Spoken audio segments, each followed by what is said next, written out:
On Global TV News Prime, Minister of Federal Capital Territory issues Abuja landowners fresh 2 weeks ultimatum to obtain certificates of occupancy.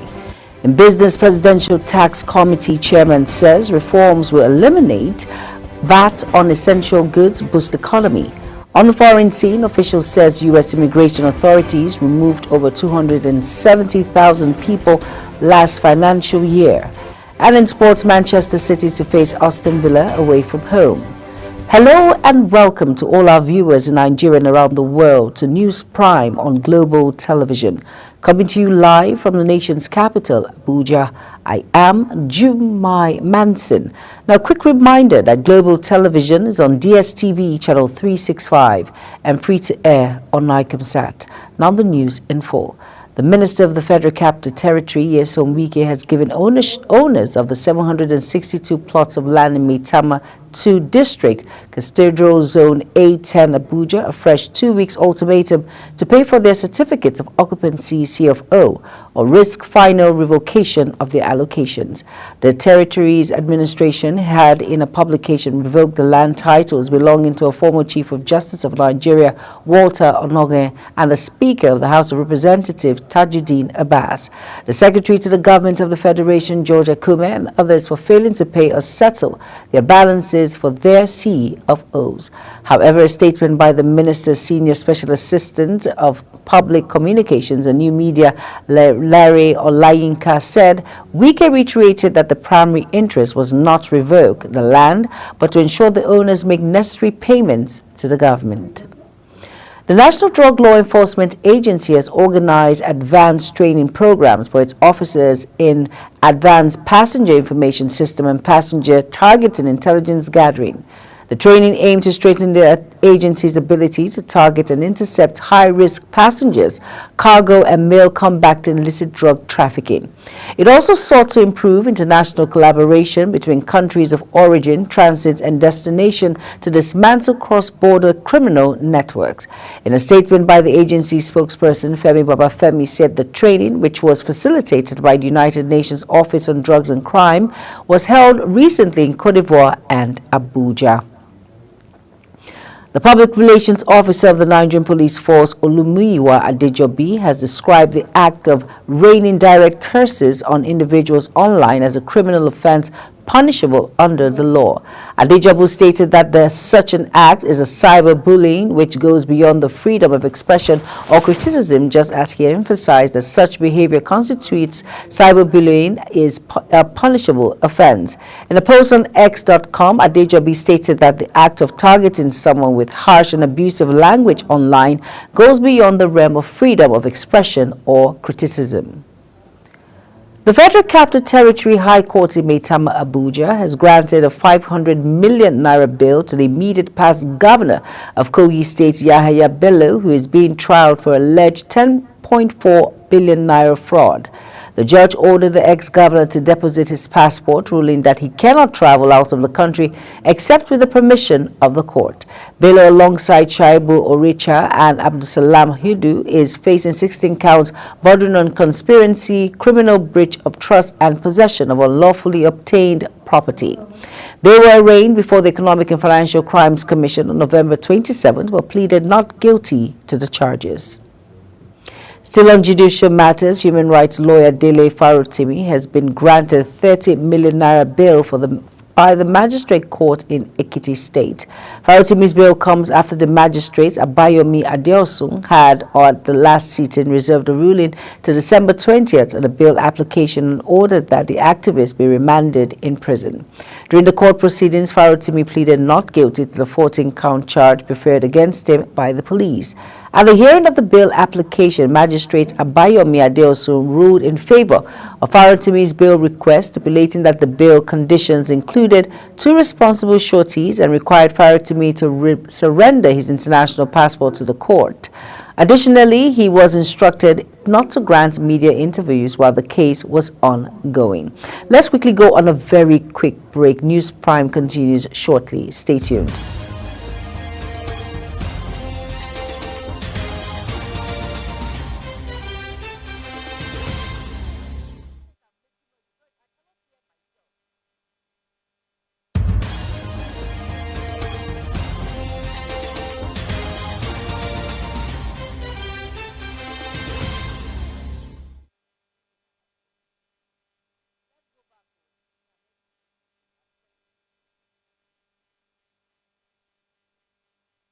Welcome back from that very quick break. The News Prime continues. As the festive season is fast approaching, the people of Imo State have been assured of adequate supply of petroleum products during the Yuletide. Imo State Association of Petroleum Marketers stated this at the end of a stakeholders meeting by the association in Owerri, Imo State capital. Correspondent Amarachi Ibe reports. At the end of the meeting, Dr. Chidebere Okorafor, chairman of the Association of Imo State Petroleum Marketers and Dealers, assured of uninterrupted supply of petroleum products across the state. If you go to the station and they sell back to you, next time you go there, they don't condone that. We don't support people selling out-of-date products or under-measuring. We don't support it. Because people buying the product, they are also our brothers. It's not easy for everybody. It's tough. Even for we. It's not easy for we as we speak today. It's tough for everybody. So trying to cheat one another shouldn't come in at all. Dr. Okorafor further emphasized that the association remains committed to ensuring its members deliver only quality products, warning against the sales of adulterated fuel. We have products to give to Imolites, and even the people, we know that people are coming back from all over the world. So we have enough products to give to them. There won't be anything like scarcity of petroleum products this period. 2025 is going to be a good year. I believe that Nigerians will begin to see the beauty of the regulation and why the government have to take those steps. They'll get the benefits. It's going to be a good year. I'm very sure. If the petroleum dealers in Imo State match their words with action, a relief may have come to residents and motorists as they prepare to celebrate their Christmas and New Year. From Owerri, Amarachi Ibe, reporting for Global TV News. Thank you, Amarachi, for that report. The Nigerian Institute of Quality Surveyors has reiterated its commitments to fostering cost-efficient construction practices in the face of the nation's economic challenges. This was emphasized by the Institute's president, Kenne Ezekwe, during the official unveiling of the Institute's new presidential car in Abuja. Addressing stakeholders and journalists, Ezekwe highlighted the impact of hydroinflation on the construction industry, stressing the need for innovative solutions to navigate economic hurdles. Over now to Kwara State Governor Abdulrahman Abdulrazak has presented a 540.3 billion naira appropriation bill for the 2025 fiscal year to the State House of Assembly. The proposed budget focuses on completion ongoing projects, initiating new ones, and strengthening social protection program for the people of the state. Presenting his sixth budget before the Kwara State House of Assembly, the governor disclosed that capital expenditure accounts for 62.1% of the fiscal plan, while recurrent expenditure make up 37.9% of the appropriation bill. Abdulrazak stated that the budget is based on projected oil prices of 75 per barrel daily oil production of 2.06 million barrel and a GDP growth rate of 6.4%. The Nigerian Communications Commission has unveiled a draft regulatory framework aimed at addressing fraud, spam, and other challenges in the application to person messaging sector. The proposed framework has introduced during a virtual stakeholders forum a key step towards enhancing the sector's integrity and ensuring a fair, transparent environment for all parties involved. The draft framework, presently by the heading of Legal and Regulatory Service at the Commission, Chuza White, on behalf of the Executive Vice Chairman, Dr. Aminu Maida, seeks to regulate the A2P messaging space. President of the Nigerian Bar Association, Afam Ezekwe San, has urged Nigerian universities and other educational institutions to innovate by embracing information and communication technology or go into extinction. The NBA boss gave the tax while delivering the convocation lecture on Thursday's 53rd University of Nigeria in Nsukka ceremony. He lamented that the Nigerian educational system had yet to fully embrace innovative information and communication technology changes, especially in teaching, learning, and research. Over now to Katsina State Governor Diko Rada has applauded a joint air and ground operation for a raid on the established bandit camp at Bichi Hill. The air component of Operation Finsan Yama and troops of the 17th Brigade of the Nigerian Army, Kastina, notorious kingpin Mororo Labi and their cohorts on December 19, 2024, following credible intelligence revealing the establishments of the bandit camps around Bichi Hill, which had intensified banditry activities in Damasa, Safana and Kankara local government area of the state. This was contained in a statement signed by the Commissioner for Internal Security and Home Affairs, Dr. Nasiru Moazu. The governor noted that the successful operations followed an intelligence report of the daredevil's activities in and around the area. A shipment of 11,200 doses of Mpox vaccine donated by the United States of America and facilitated by Gavi, the Vaccine Alliance, will arrive in Abuja. This, according to Gavi on its website, follows agreements signed in November by Gavi to facilitate the donation of 305,000 doses of Mpox vaccine to support the global and continental response. It said vaccines will be delivered to countries affected by the upsurge of Mpox that continues to constitute a public health emergency of international concern. The Army Council have approved the promotion of 108 senior officers to the ranks of Major General and Brigadier General, respectively. A statement by the Army spokesman, Major General Oyema Wachuku, said 35 Brigadier Generals have been promoted to the rank of Major Generals, while 73 colonels have also been elevated to the rank of Brigadier Generals accordingly. The Chief of Army Staff, Lieutenant General Olufemi Oluyede, while congratulating the newly promoted senior officers and their families, also charged them to redouble their efforts to justify their elevation and the confidence reposed in them. You're watching News Prime on Global Television, coming to you live from the nation's capital, Abuja. When News Prime returns, Federal Capital Territory to take over revenue collection from Area Council. Details of this, as well as foreign and sports stories, coming right after this break. Please stay with us.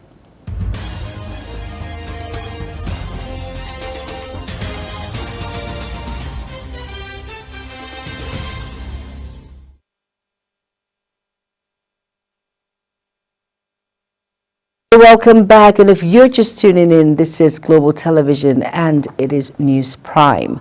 In business, the chairman of the Presidential Committee on Fiscal Policy and Tax Reforms, Taiwo Oyelede, has outlined key proposals aimed at boosting economic growth, including elimination of value-added tax on exports and external goods. During an interactive session with the organized private sector, Oyedele emphasized that the proposed tax reforms will significantly reduce the tax burden on businesses, simplify tax rules, and enhance competitiveness. He enlightened several key benefits of the proposed reforms. The exemption thresholds of small businesses will increase from 25 million naira to 50 million naira in annual turnover, and then will be exempted from company income tax. Exporters and stakeholders have raised concerns about the difficulties of trading within Africa. They describe the logistics and policy barriers as more challenging than exporting from other continents despite the proximity. According to the National Bureau of Statistics, trade in goods for the third quarter of 2024 exports to Africa accounted for a mere 12.13% of Nigeria's total exports, significantly trailing behind Europe and Asia, while exports to countries under the Economic Community of West African States, ECOWAS, stood at 11.54 trillion naira. Other non-African countries that topped exports included the United States of America, France, the Netherlands, and Italy. The Securities and Exchange Commission, SEC, has directed all public listed companies to publish their financial statements on their official website effective January 2025. This is contained in a circular emphasizing the importance of transparency and timely disclosure. The Commission warned that non-compliance with the directive will attract sanction, as the directive aims to ensure seamless public access to financial information, which is critical for making sound investment decisions. On our sports story now, one pupil died and several others were injured in a stabbing attack at a school in Croatian capital, Zagreb. The police had earlier reported that someone they had simply referred to as a young man had attacked a teacher and school children at a primary school with a sharp object, adding that the alleged suspect in the attack had been taken into custody. Prime Minister Andrej Plenković expressed shock over the incident, saying several school children were being treated in 4 Zeebrugge hospitals. Figures have shown that United States immigration authorities removed over 270,000 people last financial year. This comes weeks before Donald Trump takes over, threatening to deport millions of migrants. The tally of removers is the final annual report on the President Joe Biden and is higher than any time in the last decade. Including during Trump's first term as president, Immigration and Customs Enforcement, also called ICE, said in its report that the bulk of those forced to leave the United States had crossed the southern border illegally. Malaysia's cabinet has agreed to a proposal to launch a new search for Malaysia Airlines flight MH370, which disappeared mysteriously 10 years ago. The Transport Minister Anthony Locke said the government on December 13th agreed in principle to accept the proposal from Ocean Infinity, a company based in the United States and United Kingdom, to proceed with the search in a new area estimated at 15,000 square kilometers in the southern Indian Ocean. He said the Ministry of the Transport is currently negotiating the terms of the agreement, which is expected to be finalized by the early 2025. Adding that the new search will be on a no-fine, no-fee principle in which the Malaysian government will not pay Ocean Infinity anything if they did not find the aircraft. A military court in Russia's southern city of Rostov-on-Don has sentenced an unnamed resident of eastern Ukraine's Luhansk region to 16 years in prison for high treason. Moscow regularly imposes heavy sentences on individuals it accuses of spying for Ukraine and has consistently imprisoned Ukrainians both in Russia and in occupied territories. The sentencing coincides with President Vladimir Putin's call for a security service to adopt tough anti-terror measures with a particular focus on military counterintelligence as the current offense in Ukraine nears its 3rd year. Putin urges special sources to identify spies and traitors and disrupt the work of foreign security service. U.S. President-elect Donald Trump has threatened the European Union with tariffs if the bloc does not reduce its tremendous trade gap with Washington through oil and gas purchases. Trump said this in a post on his Truth Social platform. According to U.S. figures, goods import from the EU were $553.3 billion in 2020, while its exports to the bloc were $350.8 billion. This puts the U.S. good trade deficit with the EU at $202.5 billion that year. Trump, who takes office in January, has made sweeping threats of slapping tariffs on U.S. trading partners, including Canada, Mexico, and China. In sports stories now, the 22nd National Sports Festival Tag Gateway Games Ogun 2024, slated for January 12, have been shifted and will now be held next year, 2025, from May 16th to 30th, 2025. This was stated in a communique issued at the end of the joint technical meeting held in Abeokuta, the Ogun State capital. Reading the communique, the secretary of the main organizing committee, Tricia Opara, said that the postponement has become necessary to effect some of the recommendations of the technical committee to have a world-class festival. The joint committee, however, joined the main organizing committee secretariat to amend the game's timeline and circulate it to all concerned stakeholders accordingly. Manchester traveled to Aston Villa on Saturday, desperately seeking to halt their dramatic slide, while Chelsea had the chance to go top to the Premier League, if only briefly. Current leaders Liverpool face a tricky trip to Tottenham after wobbly, while Manchester United are seeking to win 2 Premier League games in a row for the first time this season. Manchester lost 1-0 away to Aston Villa last December, but that proved to be their final defeat of the season as they romped to a 4th straight Premier League title. That loss for Pep Guardiola's men came after 3 straight draws, which was then a slump by City's sky-high standards. World 5,000-meter silver medalist Mohamed Katir has received a 4-year ban for tampering after he was found to have falsified travel documents submitted during an investigation into missed doping tests. The 26-year-old Spaniard was suspended for 2 years by the Athletics Integrity Unit (AIU) in February for missing 3 doping tests in the 12 months. But during its investigation, the AIU discovered that on the date of one of those missed tests, 28 February 2023, Kater had altered his travel itinerary, boarding pass, and booking confirmation in an attempt to mislead investigators who were looking into where he was that day. The 4-year ban will run concurrently with Kater's previous sanction, extending his suspension until February 2028. Now, as we end the Global TV News Prime, here to take a quick look at our top stories again. The Minister of the Federal Capital Territory, Nyesom Wike, has given owners of the 762 plots of land in Maitama 2 district, considered Zone A10 Abuja, a fresh 2-week ultimatum to pay for their certificates of occupancy, CFO, or risk their final revocation of their allocation. In business, the chairman of the Presidential Committee on Fiscal Policy and Tax Reform, Taiwo Oyedele, has outlined key proposals aimed at boosting economic growth, including the elimination of value-added tax on exports and external goods. And on the foreign news, figures have shown that United States immigration authorities removed over 270,000 people last financial year. This comes weeks before Donald Trump takes office, threatening to deport millions of migrants.